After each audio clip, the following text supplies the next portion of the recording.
तुम आज तक जो कुछ इंद्रियों से भोगा है, उनके सुखद दुखद अनुभव चित्त में स्टोर है। पर जो कुछ तुमने दूसरों के द्वारा सुना है कि अमुक जगह वो व्यक्ति गया, वहाँ उसने ये किया, ये भोगा, बड़ा मज़ा आया, आपके मन ने वो बातें सुनी और उन बातों को भी तुम्हारे चित्त में स्टोर कर दिया गया।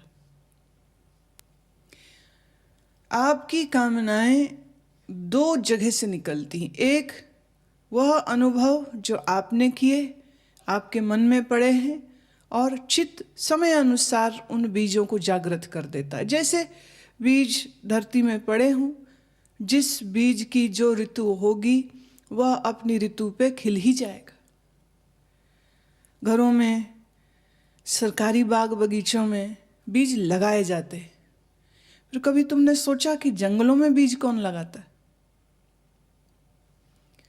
सितंबर के महीने में आप नॉर्थ इंडिया के किसी भी हिल स्टेशन में चले जाइए, पहाड़ों के पहाड़ फूलों से लदे होते। उत्तराखंड में एक जगह है जिसका नाम है फूलों की घाटी। उस पूरी वैली में कोई 11,000 फीट की ऊंचाई पर ये वादी है। इस वादी में सितंबर के महीने में वाइल्ड फ्लावर्स, जंगली फूल खिल जाते हैं। इतनी बड़ी संख्या में और इतने बड़े क्षेत्र में ये फूल स्वयं से खिलते हैं कि दूर से देखो तो लगे जैसे फूलों का गलीचा पड़ा है। इसी तरह विश्व के सभी पर्वत शिखरों और बहुत सारी वादियों में यही क्रम चलता है। कहीं किसी महीने में, कहीं किसी महीने में नेचुरली फूल खिल जाते। No one has sown the seeds, no one has taken care of those seeds, no one is going to protect those plants. These wildflowers fight with winds, cold, heat, animals, and yet they survive. जब तक वो बीज खिला नहीं, तब तक धरती पर या पहाड़ के उस क्षेत्र में सिर्फ घास लगती कि ज़मीन का टुकड़ा है जिसमें थोड़ी घास है। पर अपना मौसम आने पर वो बीज खिलते हैं और धरती की छाती फाड़ के सिर बाहर करके खड़े हो जाते। महीने 2 खिलते हैं, फिर उनकी ऋतु गई और बर्फ़ के आने का वक्त होता है। और पहली वो जब बर्फ़ की मार पड़ती है, उनसे इन फूलों के सर कुचले जाते, फूल मर जाते, बर्फ की तह में छिपे रहते। परंतु उनके बीज धरती के भीतर है और वो करोड़ों करोड़ों बीज फिर तैयार है, ऋतु आने पर वो फिर खिल जाते। आपके इसी जन्म के नहीं बल्कि पूर्व के जन्मों के इंद्रिय जन्य अनुभव और उनकी स्मृतियां आपके चित्त में पड़ी। और याद रहे, अगर तुम देख पाते अपने पूर्व जन्मों को, तो तुम्हारे जन्मों में शायद कुछ ऐसी बातें भी तुम्हें मालूम हो, कुछ ऐसी बातें भी दिख जाएंगी जो तुम्हें प्रिय नहीं लगेंगी। आज आप एक सात्विक श्रेष्ठ जीवन जीने की कोशिश कर रहे, और पिछले जन्मों में कहीं नज़र पड़ जाए तो पता चले वेश्या थे, चोर थे, डाकू थे, कुरूप थे, लोभी थे, कामी थे, क्रोधी थे।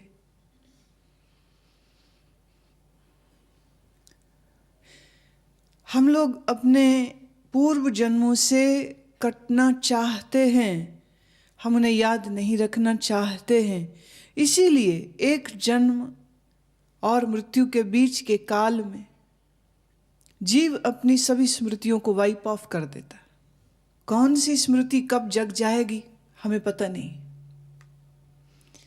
तुम्हारे चित्त के कौन से बीज कब विचार बन जाएं और उन विचारों के द्वारा तुमसे कब कैसे कर्म हो जाएं, तुम्हारा इसके पास कोई कंट्रोल नहीं।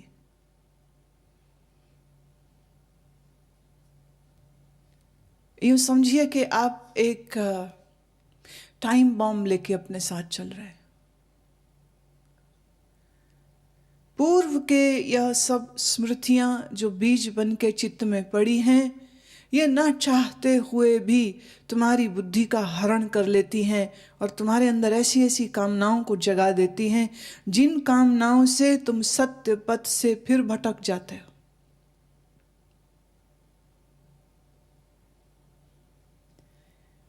जो ये मैंने कहानी उस दिन कही थी कि शिष्य ने आके कहा कि गुरुदेव मैं जा रहा हूँ और अब कुछ समय तक नहीं आ पाऊंगा कि मेरा विवाह हो रहा है। और गुरु उदास हो गए और उन्होंने कहा फिर से तू फिर से उसी मार्ग में जा रहा है। और मैं ये देखती हूँ, मैं रोज देखती हूँ, पिछले 22 वर्षों के अपने गुरु होने के इस रोल को अदा करते हुए मैंने ये देखा कि ये सच ऐसा ही होता है। अच्छे भला सेवा साधना के मार्ग पे चलता है, अचानक से जाने क्या खोपड़ी में बात आ जाती है, सारा प्रेम श्रद्धा खत्म, सारी साधना खत्म। कहाँ तो गुरु को रिझाने के लिए गुरु से प्रेम में घर वालों को छोड़ देता है और कहाँ फिर गुरु के पास रहते हुए फिर घर वाले याद आने लग जाते, वही अच्छे लगते।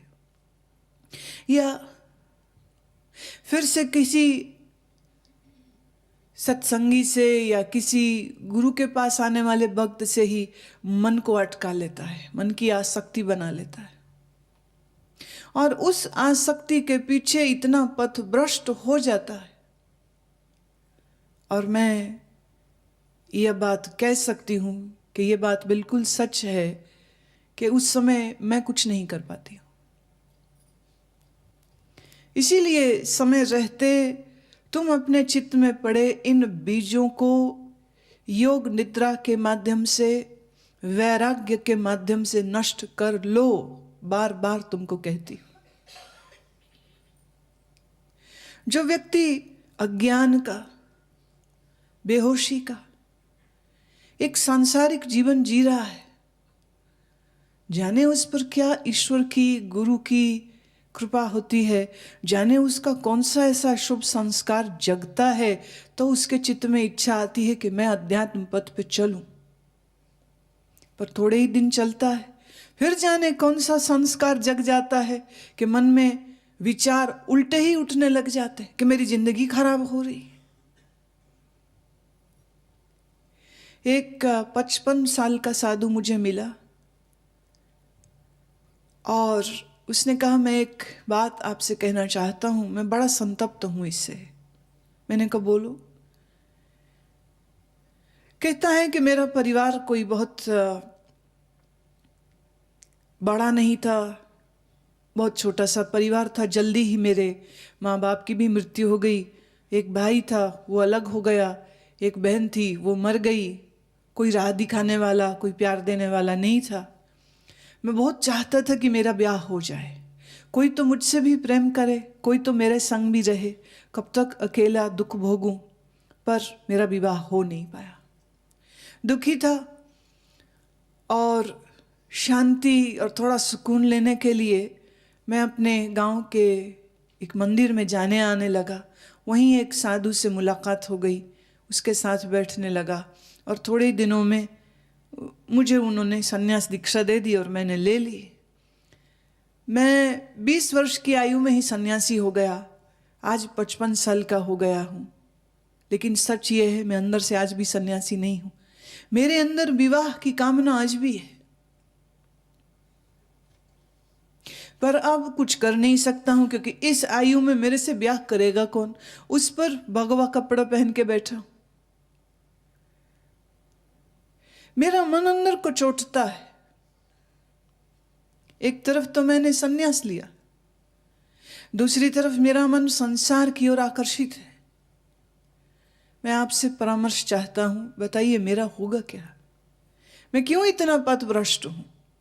मेरी बुद्धि कुछ और कहती है, मेरा मन कुछ और कहता है, और मैं जो करना चाहता हूं वो हो नहीं रहा है, जो नहीं करना चाहता हूं वो होता है।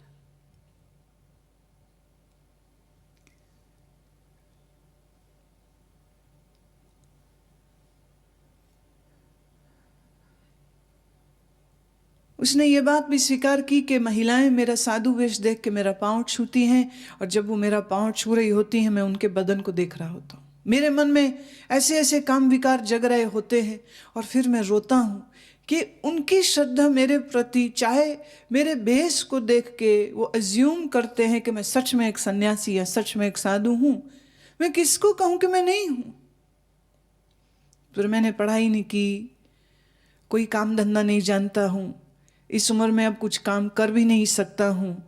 साधु हूँ तो रोटी भी मिल रही है, अगर साधु का बेस छोड़ दूँ तो मैं तो भूखे मर जाऊँ।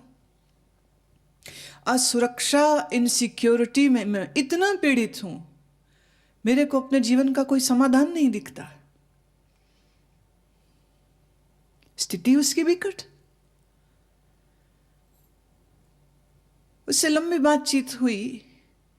संजोग की बात, तब मैं ऋषिकेश में एक शिविर ले रही थी। मैंने कहा तुम शिविर में रहो। वो 2 सीटिंग में आया, तीसरी सीटिंग से फिर गायब। आज तक मालूम नहीं मुझको कि वो कहाँ गया।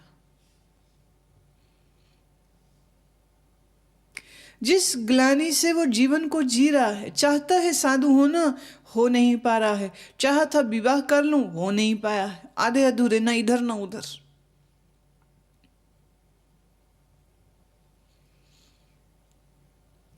पिछले दिनों एक 75 वर्षीय महिला मुझे मिली, जिसने 2 विवाह किए, 2 पुरुषों से संबंध रहे, कोई 6-7 बच्चे पैदा किए। सब बच्चे उसे अलग हैं, कहाँ हैं उसे ये भी नहीं पता। तो इस तरह का जीवन जीने के बाद मैंने खूब संसार भोगा है। 2 असफल विवाह, 2 बॉयफ्रेंड, 7 बच्चे, 6 का पता नहीं, 7वीं जो लड़की थी वो साथ में रही।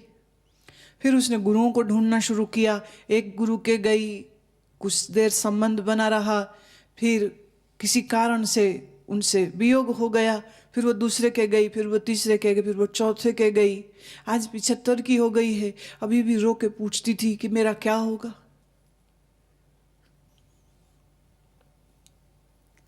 मैं 2 सिचुएशंस तुम्हारे सामने रख रही हूं। एक जिसने संसार भोगा नहीं, सीधे साधु हुआ, वो भी दुखी है। एक जिसने संसार भोगा, 2 विवाह, 2 प्रेम प्रसंग, 6 बच्चे, 7 बच्चे, और फिर भी दुखी। 4 गुरुओं के गई, पर किसी गुरु के साथ भी वो टिक नहीं पाई। कहो उसका अपना अस्थिर स्वभाव, कहो उसकी अपनी कमियां, कहो जिन गुरुओं को मिली वही अपने आप में पूर्ण नहीं थे, but somehow situation was such that she is still struggling. कौन है जो जीवन को इतना डगमगा देता है? यूं योग के ग्रंथ पढ़े हैं, यूं भक्ति के ग्रंथ पढ़े हैं, यूं बहुत कुछ पढ़ा है, पर उसका वास्तविक बोध, वास्तविक अनुभव कुछ है नहीं। रोती, क्या करूं मैं, मेरा होगा क्या? अब थक हार के आपके पास आई हूं, आप कुछ मार्ग सुझाइए।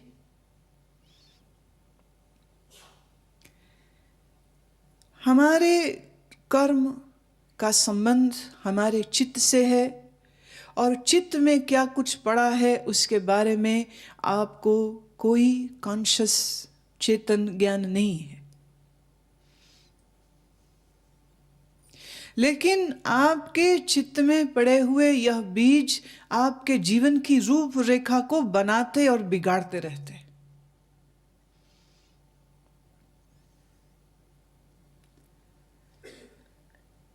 ये बात मैं इसलिए कह रही हूं कि आप लोग बहुत जल्दी चीजों को एक्सेप्ट कर लेते हो। As the situation is, it will continue to remain like this, don't think like that. सत्य है, तुम्हारा गुरु से भी प्रेम कुछ खास गहरा नहीं, वो भी अभी मन के ही तल पर है। भले तुम ये मानना चाहते हो कि तुम्हारा प्रेम आत्मा के तलब का, वो है नहीं। मैंने देखा, मुझे स्मरण है कि अमृतसर में एक महिला मेरे पास आना शुरू हुई। वो एक डॉक्टर थी पेशे से। बहुत बहुत प्यार, बहुत प्रेम, रोया करे, इतना रोया करे। और वो दिन थे जब मैं परिव्राजक थी। मैंने किसी भी जगह पर मैं 10 दिन से ज़्यादा नहीं रुकती थी। किसी भी शहर में 10 दिन से, 7 दिन से, 3 दिन से, minimum 3 days, maximum 10 days, and I would just travel. I was just travelling. तो उनके शहर में जाना होता था, कभी 4 महीने में, कभी 6 महीने में। पर जब पहुंचना तो वो रोए रोए बेहाल रोती रहती थी। टेलीफोन में संपर्क साधने की कोशिश करती रहती, मेरा एड्रेस ढूंढ के वहाँ पत्र लिखती रहती, बहुत रोती, बहुत रोती। 2-1 बार मेरे साथ वो यात्रा में भी रही। मैं जहाँ जाती वो मेरे साथ जाती। फिर एक यात्रा के बाद जब मैं अमृतसर लौटी तो मैं पाती हूँ उसका कोई नामो निशानी नहीं। मैंने इसको कहा कि जाओ, जा पता करके आओ, स्वस्थ है, ठीक ठाक है, क्या हो गया, दिख भी नहीं रही हो। ये हो के आया तो वापिस आके हमें कहता है वो शरीर से बड़ी स्वस्थ है पर मन से बहुत अस्वस्थ। मैंने कहा वो कैसे? कहते उसको ना आपके प्रति कुछ लगाव है, न प्रेम है, न श्रद्धा है, बल्कि उसने मेरी शक्ल देख के मुझको भी भगाने की कोशिश की। मैंने बामुश्किल उससे बात की पर वो मेरे से भी बात करने को तैयार नहीं। भाई ये क्या रंग है? I was literally baffled. How come a person can be so changed? One moment that person is saying, I'll die if I don't see you. And in the second phase, that person is saying, I will die if I come to you. बिल्कुल opposite polarities में चले गए।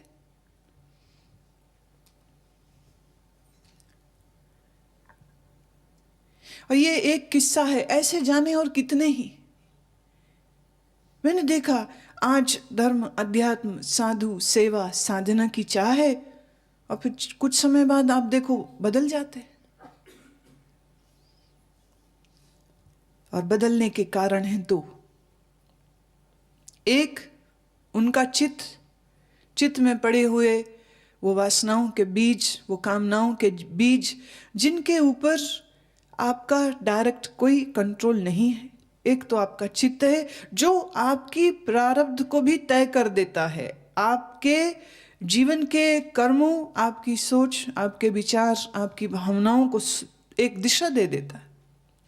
और दूसरे, वैराग्य की कमी।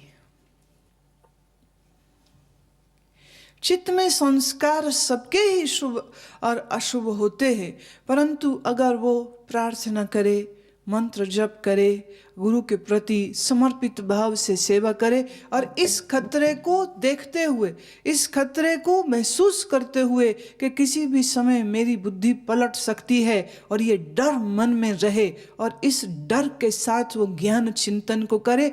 जैसे मरता आदमी सांस के लिए तड़पता है, ऐसे ही तुमको ज्ञान को सुनना चाहिए, क्योंकि ये तुम्हारे लिए एक मरते हुए आदमी की एक सांस की तरह हो। अभी तुम सुनते हो भी ठीक है, मौका मिल जाएगा चले जाएंगे, नहीं मिलेगा तो नहीं जाएंगे। आज तुम्हारे लिए मेरे पास आना प्रायोरिटी नहीं है, और अगर बनाना भी चाहते हो तो बड़ी मुश्किल लगती है। लगता क्या करें, कैसे करें, कैसे करें, इतनी जिम्मेदारियां हैं, कर्तव्य है, और उनमें से निकल के पहुंचे कैसे। और ये तुम भी जानते हो, जितनी गहराई से तुम यहाँ आश्रम में साधना कर पाते हो, उतनी गहराई से तुम घर में नहीं कर पाते। ये सत्य, it is unrefutable thing and it is an absolute truth कि the only possibility for you to do your sadhana truly and sincerely That possibility can happen only in premises of ashram. सिर्फ आश्रम की इस चार दीवारी में कुछ कर लो तो कर लो, पर कभी कभी मुझे बहुत करुणा आती है उन लोगों के ऊपर जो आश्रम में रह करके भी साधना नहीं कर पाते हैं। लगता है कितना दुर्भाग्य है इनका, कितना इससे भी ज्यादा क्या दुर्भाग्य हो सकता है। गुरु भी है, वक्त भी है, समय भी है, लेकिन उसमें भी वो सोना चाहता है, चुगली निंदा करना चाहता है, गप्पे मारना चाहता है।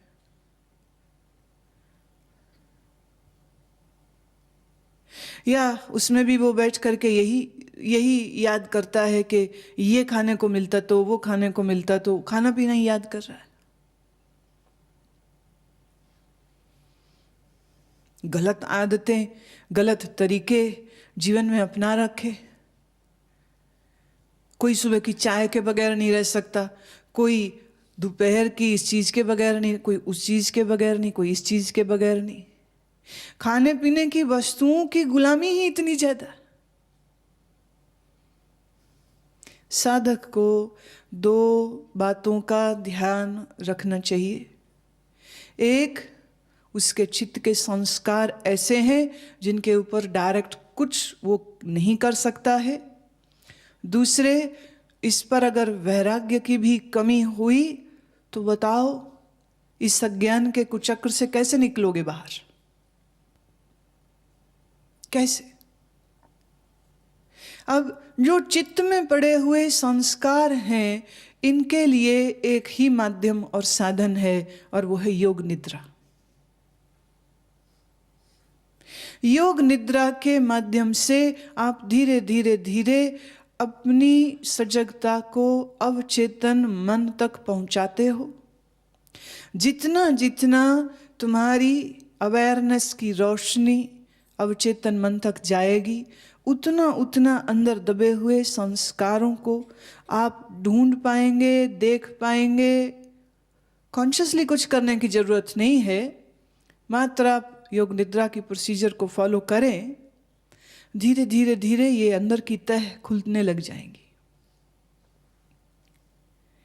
भगवान ने कहा तत्व विभाग, मन का विभाग, मन के बीज वासनाओं का विभाग, ये सब कुछ के बारे में साधक को बहुत होशमंद रहना चाहिए।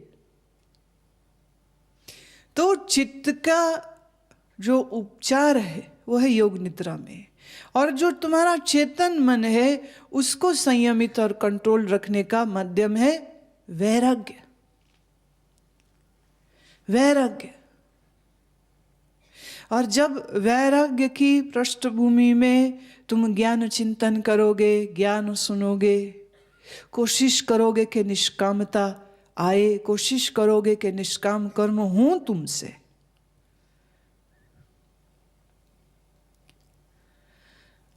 और ये दो चीजों के साथ साथ एक तीसरी चीज जोड़ने की जरूरत है, और वो तीसरी चीज है प्रार्थना।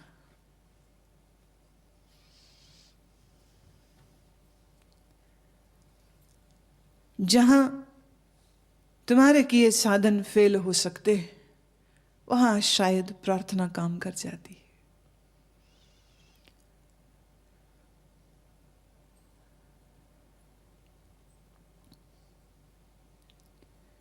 हे परम पिता परमात्मा, अपनी कृपा हमें दे दो। हे परम पिता परमात्मा, अपनी कृपा हमें दे दो। हे जगदीश्वर, हे परमेश्वर, अपनी कृपा हमें दे दो। हे जगदीश्वर, हे परमेश्वर, अपनी कृपा हमें दे दो। हे परम पिता परमात्मा, अपनी कृपा हमें दे दो। हे जगदीश्वर, हे परमेश्वर, अपनी कृपा हमें दे दो। हे परम पिता परमात्मा, अपनी कृपा हमें दे दो। हे जगदीश्वर, हे परमेश्वर, अपनी कृपा हमें दे दो। हे जगदीश्वर, अपनी कृपा हमें दे दो। हे परम पिता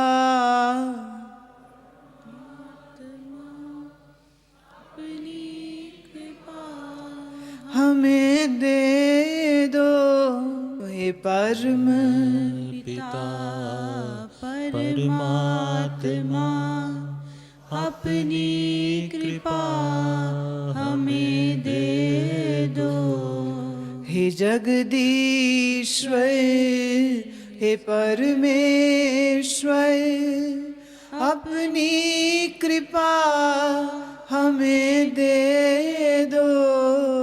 हे जगदीश्वर, परमेश्वर, अपनी कृपा हमें दे दो। प्रार्थना हमें संबल देती है, प्रार्थना हमें शक्ति देती है, प्रार्थना हम पर दिव्य ऊर्जाओं और दिव्य ऋषियों का आशीर्वाद बरसाती है। इसलिए कृपया इस बात को बहुत अच्छे से समझ लें, जो आज जैसा है ऐसा बना रहे, उसके लिए बराबर यह 3 यत्न तुम्हें करने चाहिए। एक, योग निद्रा, दूसरे वैराग्य और तीसरे प्रार्थना।